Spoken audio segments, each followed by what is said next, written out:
Hello everyone, and I'm giving you a Vipassana update. Probably should have done this video a while ago, but you know how life is. Getting back to the real world and adjusting after 10 days of no talking, no technology, basically going inside of yourself for 10 days. It takes a while to come back out and adjust and take care of chores and things that you had to get done. Excuse me. What I wanted to cover for you today are a few things, tips and tricks, or need to know before you go, that I found would have been helpful for me to know before I went. So clothing was the first thing, was clothing for girls, for females. I was a little wishy-washy on this. They do give you a lot of directions, but just think like Indian sari type clothing, like loose pants, wavy pants, just a shirt with sleeves, something comfortable, really. Don't freak out about the legging thing, just wear like a skirt that goes down to your knees with leggings. So jeany pants, and wear slip-on shoes, like slip-on sandals or something covering your toes, or rain boots, because it did rain while we were there, so having that alternative would have been really helpful for me. Number 2, earplugs. You're gonna have a roommate, so they might snore at night, and earplugs might help with that as well.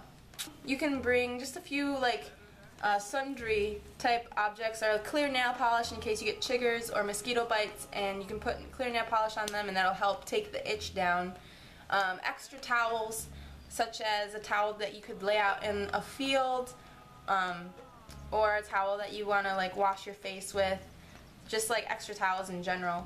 But they have stuff there too. If you forget something, they do have a lot of stuff there. A third thing that would have been helpful would have been like my favorite meditation cushion. There was a couple times when I wish I brought my yoga block. So if you're gonna go there, you're gonna be sitting in a meditation hall 9 times out of 10 out of the day. So you should probably bring your favorite meditation cushion, a yoga block, or something that you feel comfortable with sitting on for hours at a time. Your favorite shawl or a robe, because sometimes it's hot outside and you go in the meditation hall and you cool down and then you get too cold, so having like a shawl or a robe that you can just wrap around yourself helps a lot. And there's the evening meditation where it's warm when you go into the meditation hall, but when you come out of the meditation hall it's cold outside. So just having something that you can have and walk back to your dorm with would be really helpful. And then a fourth thing would be a timer or an alarm clock. Something of that nature, because you do have the option of meditating in your room, and it's really helpful to have a timer so that you can be like, alright, I'll meditate for 45 minutes and I'm gonna keep my eyes closed for 45 minutes. And so instead of wondering, what time is it, and then like looking and like breaking your concentration, you just have to keep reminding yourself, alright, stay concentrated until you hear that timer go off. So that's really helpful. You can't really have your phone, so having like an alarm clock timer combination is really helpful too. You're only really allowed to do walking around the property when you're not meditating, but I did a little bit of sewing, like I sewed some holes in my clothing, did work on my dreads a little bit. So bring something like of that nature that's non-distracting, but it's a hobby that'll like help you stay focused and like stay within yourself, and that can be a meditative hobby.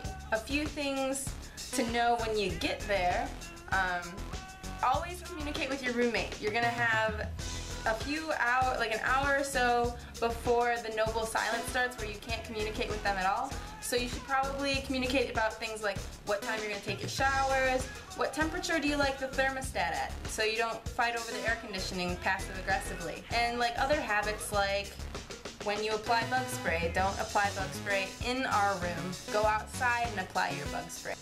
That you can get nitpicky about. Just talk about those things before noble silence starts. Otherwise it'll get really awkward and there might be some passive aggressive tension underlying your stay. And nobody wants that. We all want a peaceful, loving environment. The second thing is that if you have back problems or a medical issue or something like that, make sure you let them know right away that you might need a chair as early as possible, or a wall spot to help support your back a little bit more. Or you can do lots of back stretches. So look up, before you go, look up some gentle yoga back stretches so that while you're there you know what stretches to use. Look up some knee stretches or some thigh stretches so that when you come out of a meditation, you know the proper way to stretch your body so that you can get out those aches and pains, because you'll get them. You'll get them. Anicca, work through it. This is like a tip for if you get to the 4th or the 5th day. Those of you who have gone through Vipassana will know what I'm talking about. Remember, when you get to the 4th or 5th day, this is a non-sexual reminder, a non-sexual tip. Remember the nipples, the sexual organs, and your butthole. Just remember to go through those and be aware of those things. A lot of people forget about it while they're meditating and they go through the arms and the legs and stuff, but a lot of people forget about their private parts. So I just want to put that in your head and remind you. Also, if you're having trouble finding the sensations on your body, find your heartbeat in that particular body part. That helped me a lot, was connecting to my heartbeat and then finding the sensations that arose because of my heartbeat on my skin. Another thing that you should probably know is that when you're done with meditation, go outside and connect with nature. Bugs will land on you, but that's okay. They're just giving you little kisses. Then you'll also notice that you'll become more tolerant to bees and hornets. They won't bother you as much. You'll realize that you'll become so calm and more aware of your thoughts and your reactions. My fear of bees has gone down significantly. So yeah, that's just a really short video, tips and tricks, what you need to know before you go. If you have any questions, Truth Day Tuesday is a day where you, the viewers, get to ask me questions and I answer them based on my truth, my experience of the world. So if you have any questions, leave it in the comments below and I'll be sure to get back with you, whether it is in video format or via a private message. You can find me on Facebook at Breezy Spread Love. It's a fan page. And you can also go to my blog spot at readingthebreezy.blogspot.com. So may all beings be happy. Stay healthy, stay light, and don't give up the fight. Breezy out.